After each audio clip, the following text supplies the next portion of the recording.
Basic definition है जी research के regarding कि हम यहाँ पर एक इंक्वायरी को देखते हैं कि इंक्वायरी क्या है। कुछ नए नए फैक्ट फिगर को देखेंगे और सिस्टेमेटिकली और स्कॉलरली इस मेथड को चेक करेंगे। Okay. Then a state of mind journey from known to unknown. बहुत सारी चीजें हमारे पास क्या होती हैं, अननोन होती हैं। कुछ चीजें हमारे पास नोन होती हैं। बट हम जब भी रिसर्च करते हैं कुछ चीजें पता होने के बाद ही हम आगे बढ़ेंगे। That means known to unknown. बहुत सारी चीजें जैसे वैक्सीन बनी, कुछ चीजें नोन थी, कुछ चीजें अननोन थी। ओके।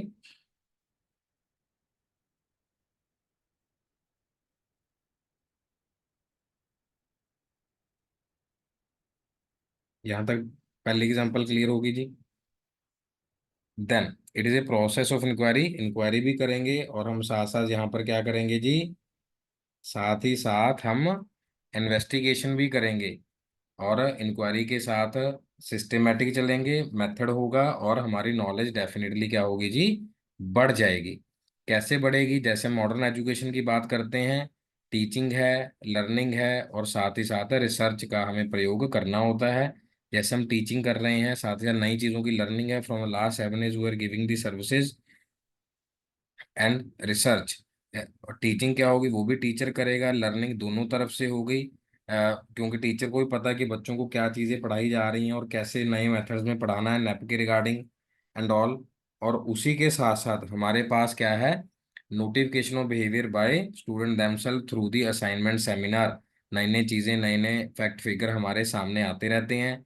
और हमेशा हमने लर्निंग में आपको पढ़ाया है और टीचिंग में भी कि जब तक प्रॉपर चेंज नहीं होगा और परमानेंट चेंज नहीं होगा करेक्टर और बिहेवियर में, तब तक हम उसको लर्निंग नहीं बोल सकते हैं। And the main M and the, और एम क्या होगा रिसर्च का, इकोनॉमी वाइज भी बहुत सारी चीजें बननी चाहिए। जैसे आपको मालूम है, हमारे भारतवर्ष के जितने भी साइंटिस्ट हैं वो किस बात के ऊपर मेहनत कर रहे हैं कि हम फॉसिल फ्यूल्स को, यानी कि लकड़ी है, कोयला है, उसको या यूज ना करें। हम किसको यूज करें, नए मेथडोलॉजी को यूज करें जिसमें हमारे पास सोलर पावर प्लांट्स हैं और उसके साथ न्यूक्लियर है, जियोथर्मल एनर्जी है, विंड पावर एनर्जी है। उन पॉइंट्स की बात हम यहाँ पर कर रहे हैं। उम्मीद है ये वाला पॉइंट आपको क्लियर हुआ होगा। और इसी के साथ जो हमारी रिसर्च की डेफिनेशन है, जिसमें जितने भी रेड पॉइंट्स हैं स्मृति, या जितने बच्चे इसको ऑफलाइन देखेंगे, जो बात रेड पॉइंट्स में लिखी हुई है वो पॉइंट हमारे लिए ज्यादा महत्वपूर्ण है। हाँ जी स्टूडेंट्स, इसको प्लीज एक बार रीड करिए, फिर मैं नई फाइल आपके साथ शेयर करूंगा that is related to the KVS मैदान।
हाँ जी समृद्धि, आपको ये वाली स्लाइड क्लियर है जी, और आपको मैंने बुक भी भेजा हुआ है इसी के रिगार्डिंग। हाँ जी देखिए ये वाला पॉइंट आपको। हाँ जी। हाँ जी, उसी बुक को साथ में प्लीज ओपन कर लीजिएगा। वो वाले जो पॉइंट्स आपको भेजे गए हैं वो ज़्यादा क्रूशल हैं, और उसमें हम क्या करेंगे, इन्हीं पॉइंट्स को कवर करेंगे।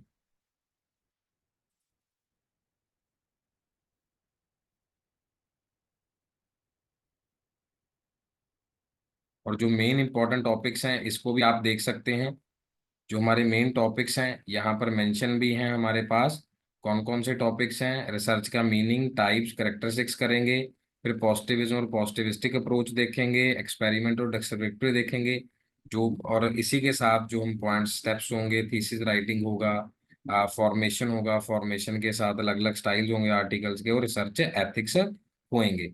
और रिसर्च क्या लिखा हुआ, life blood of an institute of higher education and critically examine the various aspect of the professional work progress in any domain of knowledge by natural science और सोशल साइंस, जो हमने अभी बात करी स्लाइड के रिगार्डिंग, कि हमें बहुत सारी चीजें न्यू लर्निंग लेनी होती है। और रिसर्च का मतलब क्या है कि हम उस पॉइंट को क्या कर रहे हैं जी, दोबारा रिसर्च में लेके आ रहे हैं। रिसर्च मीन्स दोबारा, सर्च पहले हुआ हुआ है। According to advance learning dictionary, research is a careful investigation inquiry. अभी हमने बात करी, क्रेसवेल क्या कह रहे हैं, research is a process of steps use to collect and analyse the information to increase our understanding of topic of issue. मतलब कोई भी टॉपिक है, किसी भी पॉइंट को हम कवर करना चाह रहे हैं, तो उसके साथ हमें कौन कौन से पॉइंट को ध्यान देना पड़ेगा, जो मेन उसके रिगार्डिंग पॉइंट हैं जिसको हम दोबारा अंडरस्टैंड करना चाहते हैं, नए पॉइंट्स को कवर करना चाहते हैं। Okay, so what we have in the next lines, ये बात कर चुके हैं process inquiry, systematic knowledge, methodological, जो हमने अभी बात करी थी, इसीलिए मैंने सोचा कि यहीं से डायरेक्ट कवर करते हैं, ज़्यादा अच्छे से समझ आएगा। और कुक की डेफिनेशन एग्जाम में आई हुई है। कुक के रिगार्डिंग प्लीज समृति, या जितने बच्चे लाइव देखेंगे इसको बाद में, कुक के रिगार्डिंग डेफिनेशन एग्जाम में आई हुई है कि क्या वो कह रहे थे examination point of view.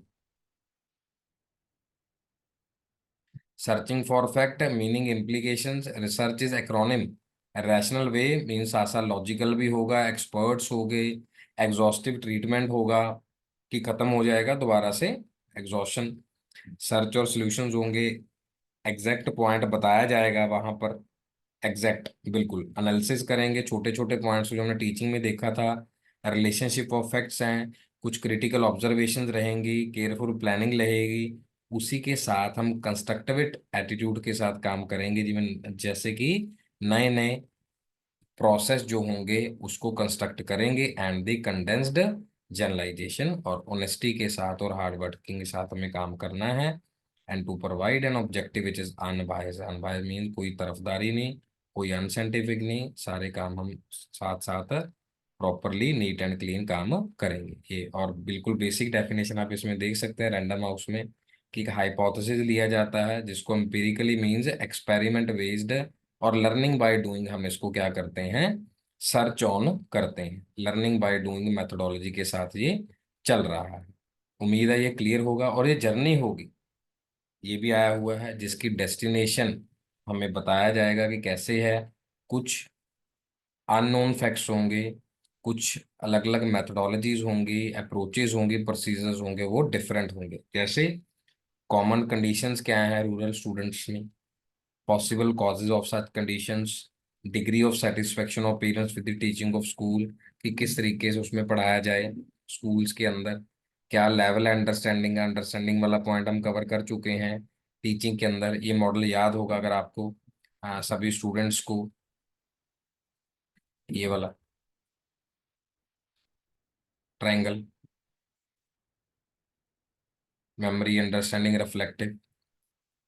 Then we have the research objective. अब ऑब्जेक्टिव क्या, अगर रिसर्च करने जा रहे हैं, आगे बढ़ रहे हैं, जैसे हम यूजीसी का एग्जाम दे रहे हैं, तो उसमें ऑब्जेक्टिव क्या है, हमारे पास फेमिलैरिटी है जी, फेमिलैरिटी, नया फिनोमेना हमारे पास आएगा, सिंथेसाइज कर सकते हैं, इकट्ठा कर सकते हैं सारी नॉलेज को, सम एग्जिस्टिंग सिचुएशन हमारे पास रहेगी, और नए प्लान्स को एक्सप्लोर करेंगे, एनालाइज करेंगे, नई नॉलेज हम क्या कर सकते हैं उसमें से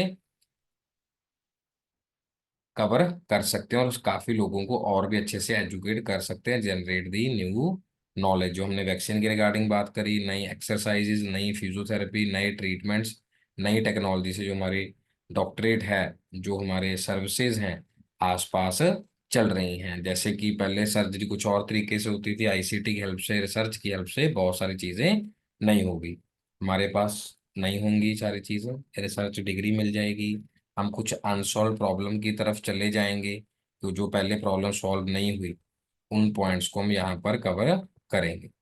अब ये जो पॉइंट्स हैं हमारे पास यहाँ पर, वो थोड़ा सा एक बार देखिएगा कि कौन कौन से पॉइंट है जो हमें साथ में चाहिए। ऑब्जेक्टिविटी को बेटा कॉपी पे लिख लेना। ऑब्जेक्टिविटी मीन्स हमें कोई बायसनेस, कोई अपनी तरफ से ऐड ऑन नहीं करना। इसमें बहुत सारी utmost precautions, not affected by their own presence. हम कहेंगे कि नहीं जी ये मेरा स्टूडेंट है या मेरी स्टडी है, अच्छी होनी चाहिए, ऐसा होना चाहिए, ऐसा नहीं कर सकते। हमें कभी भी बायसनेस यूज नहीं करना है। मैं आज भी आपको बता रहा हूँ 11 मई को, कभी भी हम बाइस्ड स्टडी अपने ऑब्जेक्ट में नहीं डाल सकते, कोई भी है। Then procedure safeguard keep complete record, हमारे पास सारा रिकॉर्ड होना चाहिए, एनालिसिस होना चाहिए, एक उसको हम अच्छे तरीके से क्या कर पाए, अंडरस्टैंड कर पाए, एवेल्युएट कर पाए। देन similar form published by the organization of scientists, entire scientific community and ideas to the criticism। हाँ, अगर कुछ बताना है हम वहाँ शेयर कर सकते हैं, कुछ आइडियाज बता सकते हैं कि ये अच्छा नहीं था, वो अच्छा नहीं था, ऐसा आपने बहुत अच्छे से करा है। और जितने भी प्रोसेसेस होंगे वो स्टैंडर्डाइज्ड होंगे, और operationalised definition of concept that in terms of how it measured and operations produce it, कैसे ऑपरेशंस होंगे। और बायसनेस से हमें क्या करना है जी, दूर रहना है, बिल्कुल दूर रहना है जी। कॉपी भी आपकी यही लिखा हुआ है, और उससे एक दो पॉइंट अगर ज्यादा लिखोगे बिल्कुल बेसिक भी आपको समझ आएगा, यहाँ से भी रिवाइज कर लीजिए और आगे भी रिवाइज कर लीजिए। ठीक है जी, बिल्कुल बेसिक एग्जाम्पल से चलेंगे समझती। कोई डाउट होगा तो प्लीज बता दें। चलिए जी, हाँ जी, पढ़िए इसको फिर आगे चलते हैं। बुक से भी साथ साथ रीड कर लो जो भेजी है आपको, कुरियर करी है, और यहाँ से।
सो आगे बढ़ते हैं जी। एक्सटर्नल इन्फ्लुएंस मीन्स कि हम बाहर के किसी भी पॉइंट से हम नहीं देखेंगे कि ये ऐसा होना चाहिए, ऐसा होना चाहिए पहले से।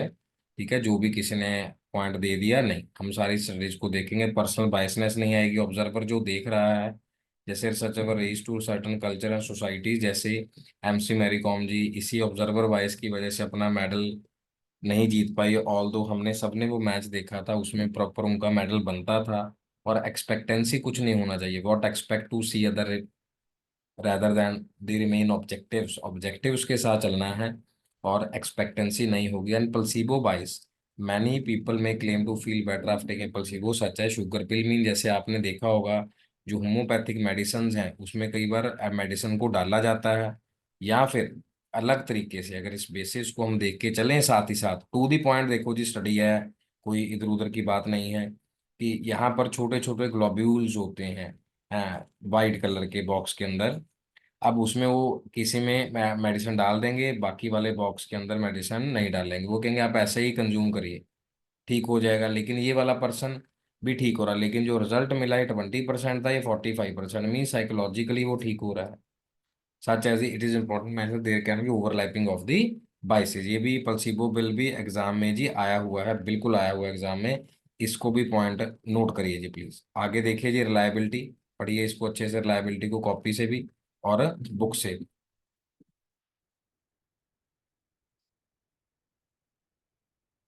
रिलायबिलिटी और वैलिडिटी, और यही दोनों पॉइंट एग्जाम में हमेशा कॉमन रहते हैं जी, रिलायबिलिटी वैलिडिटी। इस बार भी जो आगे 18 जून को आपका एग्जाम होने वाला है वो भी आपको एग्जाम में रहेगा।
हाँ जी, रिलायबिलिटी की तरफ चलते हैं जी। Contact of research is the consistency, means कितना कंसिस्टेंट हम हैं। जैसे कि अपने क्लास का एग्जांपल लेते हैं, most probably thanks to almighty हम कंसिस्टेंट हैं क्लासेस के अंदर। If any research yield similar result each time, definitely हमारी हर बार क्लासेस रहती है। और अंडरटेकन जो है सिमिलर पॉपुलेशन का, हमने अगर एग्जांपल लिया है साथ के अंदर, तो उसमें भी हमारे पास यही पॉइंट्स कॉमन।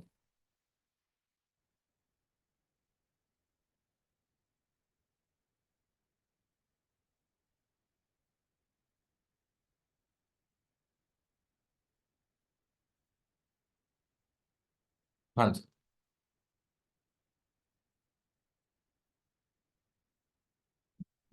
अब इसी के साथ जो हमारे पास रिसर्चर है, कोई पॉपुलेशन पे जा रहा है, suppose a research is conducted on the effect of watching television class performance children.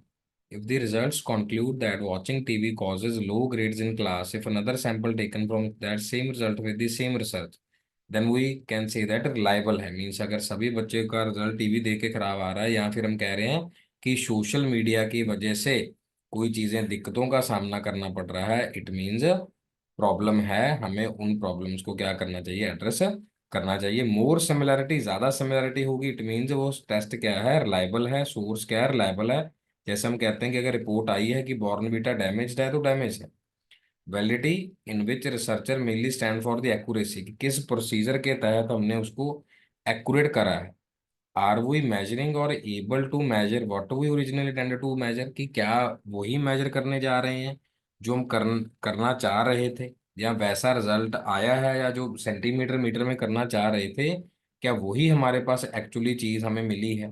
तो इन्हीं पॉइंट्स को क्या है, हम वैलिडिटी के अंदर क्या करते हैं जी, चेक करते हैं। क्लियर हो गया जी ये वाला पॉइंट आपको? हाँ जी, आगे देखिए जी।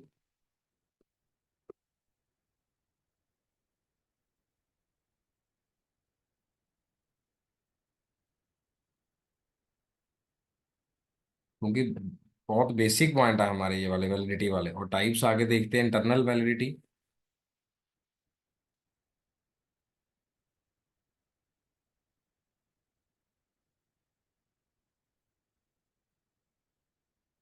When higher internal validity is able to establish better causal relationship, कि अगर ज्यादा रिलेशन अच्छा बन रहा है, this is specially true in case of the laboratory experiment with cause and effect. जब हम कॉजल की बात करते हैं, कॉज एंड इफेक्ट की बात करते हैं, तब हम उसमें इंटरनल वैलिडिटी को क्या करेंगे, सामने लेके आएंगे।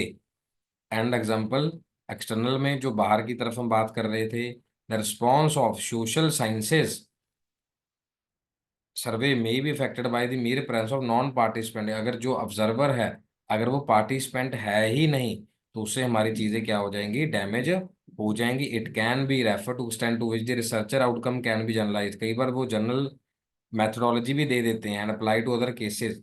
Sometime internal validity is also termed as credibility, कि कितना जो रिसोर्स था हमारा क्रेडिबल था। और उसी के साथ जो एक्सटर्नल वैलिडिटी, हम उसको ये कह देते हैं कि जनरलाइजेबिलिटी कितनी है, कितना हम जो रिसर्च हमने चंडीगढ़ में करी है, कितना हम पूना ट्रांसफर कर सकते हैं, पूना वाली रिसर्च क्या अमेरिका ट्रांसफर कर सकते हैं। जो वैक्सीनेशन थी, वो सारी इंडिया में नहीं बनी, कुछ ब्रिटेन में बनी, कुछ अमेरिका में बनी, अलग अलग चीजें क्या बनी वैक्सीन के रिगार्डिंग रही, क्या क्या उसकी वैलिडिटी रही है। Now comes to the face validity. यहाँ तक अगर क्लियर हो गया तो इसको अच्छे से पढ़िए, साथ साथ बुक में से भी स्टडी करते रहिए हर एक पॉइंट को। Face validity we mean that survey and questionnaire accurately measure what they suppose to measure, कि जो हम मेजर करना चाहते थे वही हमारे सामने आया है, सभी पार्टिसिपेंट ने वही क्वेश्चनर फिल किया। देखा ना, कई बार फॉर्म क्या कर देते हैं बच्चे, गलत फिल कर देते हैं, या वो कहते हैं हमें क्या जरूरत है इसको फिल करने की, हमने तो कर लिया जितना काम करना था। दो states not something very different, कई बार हमारे पास उन फॉर्म्स में जो रिजल्ट है वो प्रॉपर नहीं आ पाता, that is the face validity. और जितने भी टाइप्स ऑफ वैलिडिटी हैं ये हर बार एग्जाम में पूछा जाता है, इस बार भी एग्जाम में आने के चांसेस हो, प्लीज इसको देखिएगा। Content validity indicator measure the aspect of the construct, कि कितना कंटेंट वैलिड था। क्राइटेरियन, क्या क्राइटेरिया रखा गया था, किन इंडिकेटर्स को सामने रखा गया, और construct the level of education और इनकम लेवल है, क्या वो चीजें इकट्ठी हो सकती हैं। अगर जितनी ज्यादा अच्छी एजुकेशन है उतनी ज्यादा इनकम है। कन्वर्ज मीन्स एक पॉइंट पे इकट्ठा होना, डाइवर्ज मीन्स अलग अलग पॉइंट पे जाना। हाँ जी, प्लीज इसको अच्छे से देखिए आगे, फिर एक्यूरेसी की तरफ चलते हैं।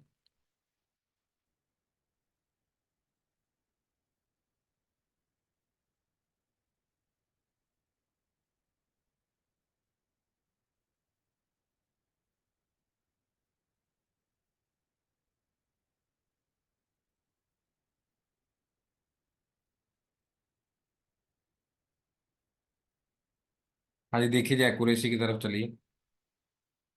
closely related to validity, degree to which research process tools are related to either, mean कितना एक्यूरेट है। अब जैसे हमने कुछ क्वेश्चंस आपको बताए वो एक्यूरेसी के हिसाब से बताया कि इतने ईयर्स का एक्सपीरियंस है, और बेस्ट पॉसिबल मैनर आपके लिए बताया गया। रिग्रेस मेथड्स हैं जिसको हम अडॉप्ट करते हैं अलग अलग वे में उस रिजल्ट को लाने के लिए। एक्यूरेसी जैसे हम स्केल को यूज करते हैं, प्रोटेक्टर को, डिवाइडर को यूज करते हैं, ये सारी रिसर्च की प्रॉपर्टीज हैं।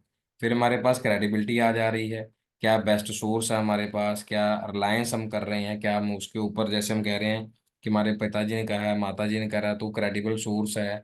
हमें हमारे दादा लोगों ने बताया कि ये चीज़ ऐसे होती थी, तो that was the credibility of research. But fake preferences नहीं चलेंगी। हमें जैसे बताया कि हाँ जी, रामलला के बारे में सारी चीज़ें क्रेडिबल हो गई, सामने बहुत अच्छी चीज़ें आ गई राम मंदिर बनने से, तो वो सारी चीजें क्या क्रेडिबल थी चीजें, और वो सामने हमारे रिपोर्ट्स में भी आ गया, और राम मंदिर भी बन गया। It is closely related to the validity, generalisability, कितने लोगों तक फाइंडिंग हो सकती है।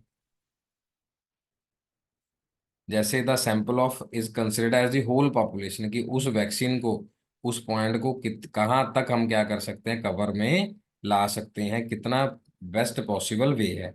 एम्पिरिकल आपको बताया था, जो बेस्ड है रियल सिचुएशन के बेस पे, जिसमें हम सारा data learning by doing methodology पे चलते हैं, एक्सपेरिमेंट पे चलते हैं, और एक्सप्लोरेटरी भी डाल सकते हैं हम इसमें। सिस्टमेटिक स्टेप बाय स्टेप होगा, अलग अलग प्रोसीजर्स होंगे, हम अपनी मनमर्जी के हिसाब से नहीं कर सकते। कुछ फैक्टर्स क्या होंगे, कंट्रोल्ड होंगे, जैसे धूप है, बारिश है, हम उन चीज़ों को कंट्रोल नहीं कर सकते। It is extremely difficult in search carried out related to the human beings living in a society.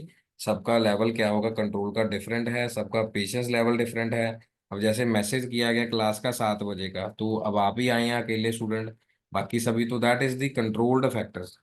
Okay, हम अपना टाइमिंग ही कंट्रोल कर सकते हैं पेपर वन के रिगार्डिंग, बाकी चीज़ें उनके ऊपर है। हम बाकी चीज़ों को कंट्रोल नहीं कर सकते कि वो क्लास में सभी बच्चे आएंगे। Various factor affect the outcome, some are control, some are possible outcome. Cyclical means अगर आज समृद्धि ने रिसर्च करी है तो कल उसी पॉइंट को कोई और उठा लेगा, कोई और पॉइंट में डाल सकता है, ये आपके सामने ही लिखा हुआ है।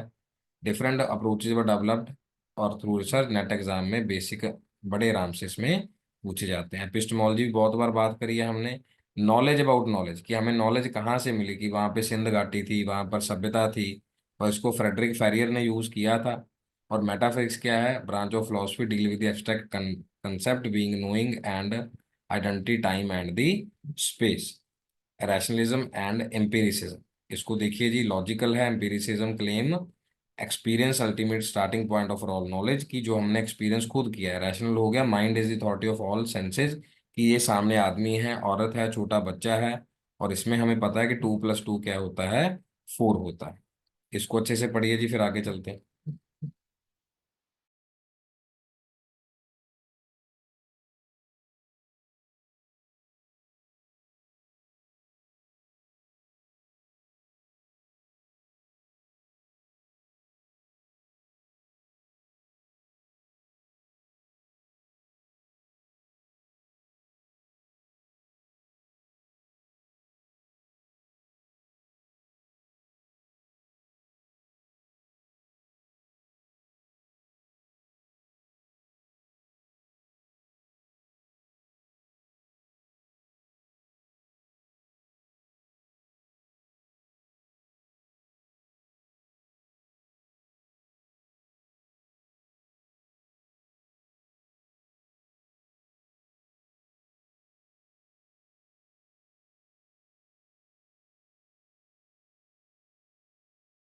जो ये वर्ड है ये भी इंपॉर्टेंट है, थ्योरी जिसमें सिस्टेमेटिकली सारी स्टेटमेंट्स आएंगी और हम हाइपोथेसिस को डिटरमाइन करेंगे।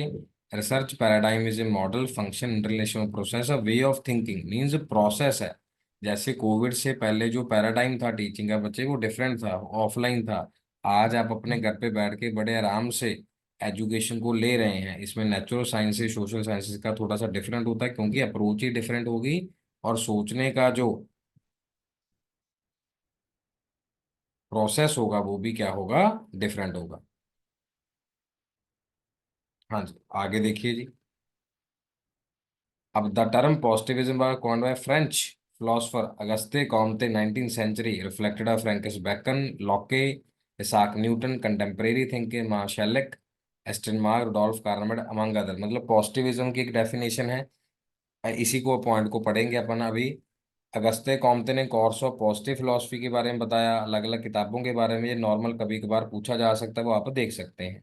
ठीक है, और उसमें उन्होंने three parts animism, polytheism and monotheism को भी बताया। ठीक है, बिल्कुल बेसिक आपने उनकी किताब के बारे में बताया। बैकन ने क्या प्रपोज किया, philosopher should not attempt to wander beyond the limits of nature. जो कई फिलोसफर्स होते हैं वो कहते नहीं जी हम इसको नहीं मानते, हम उसको नहीं मानते, वो कहते नहीं जी, लिमिट्स ऑफ नेचर के हिसाब से चलना है। Simon, term positive in is essay on the science of a man to science which were based on the fact. की साइंस वाले क्या कहते हैं कि जी बस न्यूटन के हिसाब से चलेंगे। Positivist has no negative connotation, positivist no meaning है, नेगेटिव नहीं है। Positivism mainly adheres to the idea of factual knowledge through observation is a trustworthy, कि जो चीज मैं देखूंगा वही बताऊंगा, मैं ऐसे मानूंगा नहीं, ये ग्रेविटी को नहीं मानूंगा, जब नीचे गिरूंगा धरती पे फिर पता चलेगा। Role of research is limited to data collection, interpretation objective way होना चाहिए। Positive usually adopt deductive approach, concentration क्या रहेगी, फैक्ट पे रहेगी। ये एग्जाम में पूछा था कि पॉजिटिविस्ट का क्या आइडिया है। Researcher is independent then maintaining the minimum interaction, definitely, and there is one reality, और वो क्या होगी, प्रोबेबिलिटी। और वो सारे पॉइंट यहीं पर हमारे सामने आ रहे हैं। देखिए जी, ऑन्टोलॉजी है जिसमें हम रियलिटी और नॉलेज की बात करते हैं, एक्सोलॉजी में एथिक्स की बात करते हैं, एपिस्टेमोलॉजी में क्या फ्रेमवर्क है क्या प्रैक्टिस, और ये वाला जो डब्बा है ये बॉक्स है ये रिसर्च मेथोडोलॉजी की। सभी का थोड़ा थोड़ा पॉइंट हमें क्या लेना पड़ेगा। पॉजिटिविस्ट पोस्ट पॉजिटिविज्म, जहां पर हम गवर्न करते हैं यूनिवर्स को, जनरलाइजेबल है। कंस्ट्रक्टिविस्ट इंटरप्रेटिव, जहां पर हम ह्यूमन नेचर के बारे में देखते हैं। ट्रांसफॉर्मेटिव, जिसमें हम सोशल और सोसाइटी के बारे में देखेंगे। पोस्ट कॉलोनियल जो पीरियड जा चुका है जिसमें पैथोलॉजिकल पीरियड था, नई नॉलेज को हमने प्रमोट किया और सोशल को जो हिस्टोरिकली ऑप्रेस किया। लास्ट फ्यू वर्ड्स बचे पॉजिटिविज्म के रिगार्डिंग, फिर नेक्स्ट क्लास में पढ़ेंगे इसको। पॉजिटिविज्म एक्सप्लेन, जैसे science explain the cause and effect की जी, हमारे पास अगर लेंस है, सूर्य की किरणों को इकट्ठा करेंगे तो वो जल जाएगी। मैकेनिक है जी, डेफिनेटली प्रूव भी कर सकते हैं डिसअप्रूव भी कर सकते हैं कि अगर पानी ठंडा होगा क्यों होगा, आसपास बर्फ है या टेम्परेचर कम है, गर्म होगा तो उसको हटा दिया गया है। तो सारे सैंपल्स हैं, सारे हमारे पास मेजरमेंट्स हैं।